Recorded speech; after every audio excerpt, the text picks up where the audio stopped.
Welcome friends, welcome to my channel, welcome to another video of my YouTube channel.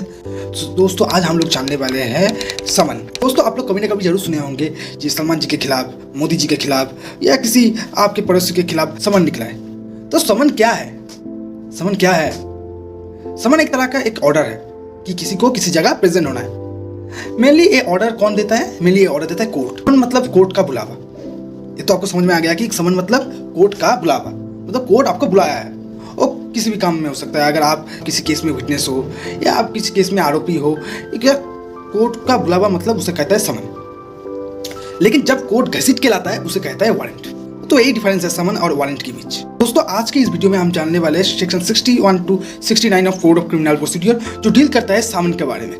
तो सबसे पहले हम लोग जान लेते हैं समन को कौन इशू करता है। तो समन को इशू करता है कोर्ट, जो राइटिंग में होता है, और इसका एक डुप्लीकेट भी बनाया जाता है। और डुप्लीकेट और उसमें प्रिसाइडिंग ऑफिसर का सिग्नेचर रहता है। वो प्रिसाइडिंग ऑफिसर जो कोर्ट डिसाइड करे, और वो प्रिसाइडिंग ऑफिसर जिसे by order high court decide करे टू साइन द समन, और जिसमें कोर्ट का ठप्पा हो, मतलब सील हो, तो उसे समन कहता है। मतलब जब भी आपके घर में समन आए तो जरूर चेक कर लेना वहां पर कोर्ट का ठप्पा है या नहीं है। अगर कोर्ट का ठप्पा नहीं है तब उस समन का कोई वैलिडिटी नहीं रहता, और आप बाउंड नहीं रहते कि आप उस समन को फॉलो करें।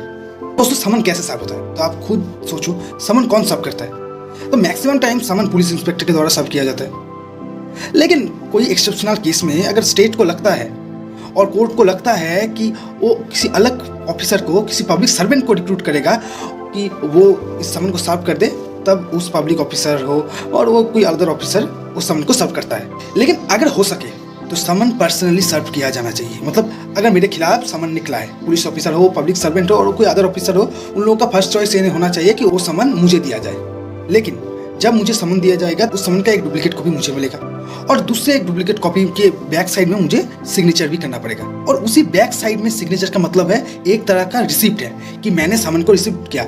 एक बार कभी मैं कोर्ट में मुकर जाता हूँ कि मुझे समन नहीं मिला, मुझे कोर्ट से कोई समन नहीं मिला, तो एक तरह से एविडेंस है आपके खिलाफ समन सर्व किया गया है कि एक डुप्लीकेट के पीछे आपका रिसीप्ट किया हुआ सिग्नेचर है।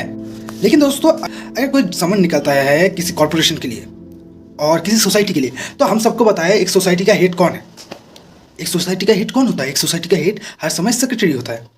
लेकिन एक कॉर्पोरेशन का हेड होता है लोकल मैनेजर और एनी अदर प्रिंसिपल ऑफिसर। ये सब होता है एक कॉर्पोरेशन का कुछ मैनेजमेंट। तो वो समन हर टाइम उस सेक्रेटरी और लोकल मैनेजर और प्रिंसिपल ऑफिसर को सर्व होगा। लेकिन अगर उस प्रिंसिपल ऑफिसर सेक्रेटरी के बारे में कुछ पता नहीं है और कोई अगर इशू है, बड़ा कुछ इशू है, तब वो summon chief officer of the corporation of India को जाता है।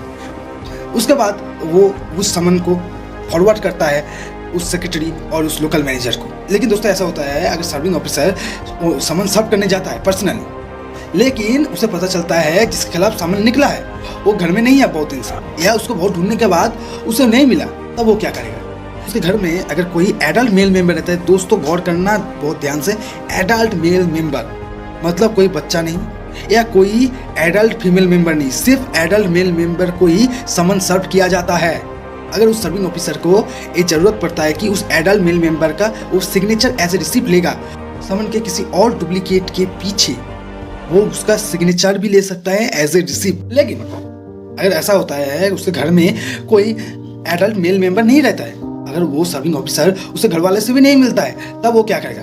तब उसका पहला स्टेप जो होता है वो बहुत ढूंढेगा, उसके अड़ोस पड़ोस में बात करेगा कि वो कहाँ गया, उसके बारे में सब कुछ इन्फॉर्मेशन लेगा। लेकिन उसके बाद भी, बहुत ढूंढने के बाद भी अगर उसे नहीं मिलता है, तो उसके घर में किसी जगह में वो एक डुप्लीकेट चिपका भी सकता है। लेकिन वो जगह ऐसा होना चाहिए कि सबके नजर में आए, कोई उसे कहा जाएगा एक वैलिड सर्विंग ऑफ समन। अगर वो ऐसा नहीं करता है तो कोर्ट मानेगा कि वो समन सर्व ही नहीं किया। लेकिन दोस्तों अगर जिसके खिलाफ समन निकला है वो एक गवर्नमेंट सर्वेंट है, तब क्या होगा? अगर वो एक गवर्नमेंट सर्वेंट है तो उसका समन किससे सर्व होगा? आप सब लोग सोच रहे हो कि वो समन पर्सनली उसे सर्व कर देगा, सिंपली तो ऐसे ही होना चाहिए। लेकिन ऐसा नहीं है। अगर वो एक एक्टिव गवर्नमेंट सर्वेंट है तो उसे हेड ऑफ द ऑफिस, मतलब उसका जो बॉस है, उसे सर्व किया जाएगा। जब उसके बॉस को समन मिलेगा तो उसके बॉस का कुछ ड्यूटी बनता है। तो नंबर 1 उसके बॉस का ड्यूटी बनता है कि वो समन वो फॉरवर्ड करे जिसके खिलाफ वो समन निकला है, उसका सिग्नेचर भी ले as per section 62 of CrPC. जैसे 62 ऑफ सीआरपीसी में होता आ रहा है, उसका सिग्नेचर एक डुप्लीकेट में ले और उस डुप्लीकेट को फिर से ट्रांसफर कर दे कहाँ पर, कोर्ट पर। तो ऐसे ही समन सर्व किया जाता है गवर्नमेंट सर्वेंट को। दोस्तों अगर ऐसा होता है, मैं ए नंबर डिस्ट्रिक्ट में रहता हूँ लेकिन कुछ दिनों से मैं बी नंबर डिस्ट्रिक्ट में रह रहा हूँ, तब क्या होगा? तब समन मुझे कैसे सर्व होगा? क्योंकि मैं जिस कोर्ट ने समन सर्व किया है उसका जुरिडिक्शन के बाहर हूँ, मतलब मैं उसके जुरिडिक्शन से बाहर हूँ। उस कोर्ट का तो उस जुरिडिक्शन में ही नोटिस सर्व करना बनता है, तब मुझे कैसे समन मिलेगा? तब मेरे हाथ में समन कैसे आएगा? तो तब मजिस्ट्रेट, तब जो समन निकलवाया है, तो मजिस्ट्रेट जो समन निकलवाया है वो क्या करेगा? वो एक डुप्लीकेट सेंड करेगा उस मजिस्ट्रेट को जहाँ पर मैं रह रहा हूँ, मतलब करेंटली मैं रह रहा हूँ। तब वो मजिस्ट्रेट मुझे वो समन फॉरवर्ड करेगा। मतलब सीधी बात में, अगर मैं आउटसाइड जुरिडिक्शन, मतलब एक कोर्ट के क्षेत्र से निकल के किसी अलग कोर्ट के क्षेत्र में रहने लगा हूँ, अगर वो कोर्ट मेरे खिलाफ एक समन निकलता है तो वो उस क्षेत्र के कोर्ट में उस समन को ट्रांसफर करेगा और वो क्षेत्र के कोर्ट मुझे उस समन सर्व करेगा। हम लोग कोर्ट में प्रैक्टिस करते हैं, तब हम हर दिन किसी न किसी आदमी को देखते हैं कि वो कोर्ट में प्रेजेंट हुआ है एज ए विटनेस, मतलब उसे एज ए विटनेस किसी मामला में इंक्लूड किया गया है। तब उसे समन कैसे सर्व किया जाएगा? वो समन कोर्ट ही इशू करेगा। वो समन देने को कोई पुलिस जाएगा या पब्लिक ऑफिसर जाएगा या कोई अदर ऑफिसर जाएगा? नहीं, तब कोई पब्लिक ऑफिसर पुलिस का जरूरत नहीं है। तब एक काम करता है एक पोस्टल एम्प्लॉय, जिस जगह में वो आदमी रहता है वहाँ पर कोई ना कोई तो पोस्ट ऑफिस होगा ही। तो उस पोस्ट ऑफिस में जो एम्प्लॉय रहता है, जो चिट्ठियाँ सर्व करता है, वैसे ही एक चिट्ठी की तरह ही विटनेस का समन सर्व हुआ जाता है। अगर आप समन को इग्नोर करते हैं तो आपके खिलाफ वो समन वारंट भी हो सकता है, आपके खिलाफ फाइन भी इम्पोज किया जा सकता है। अगर कोई विटनेस को कुछ समन मिला है कि आपको फलाना डे कोर्ट में हाजिरा देना है, अगर आपको फलाना डे कोर्ट में अपीयर होना है एज एन विटनेस, लेकिन आपने क्या किया, आपने वहाँ पर अपीयर नहीं किया, तो आपका कोर्ट वारंट निकलवाएगा। उसमें फिर से आपको भी एज एन विटनेस सरेंडर होना पड़ेगा, बेल लेना पड़ेगा, फाइन देना पड़ेगा। दोस्तों हर समय कोर्ट के ऑर्डर को फॉलो कीजिए और मेरे चैनल को लाइक शेयर सब्सक्राइब कीजिए। तो छोटा घंटी है ना, उसको भी दबा दीजिए। और अनदर वीडियोस।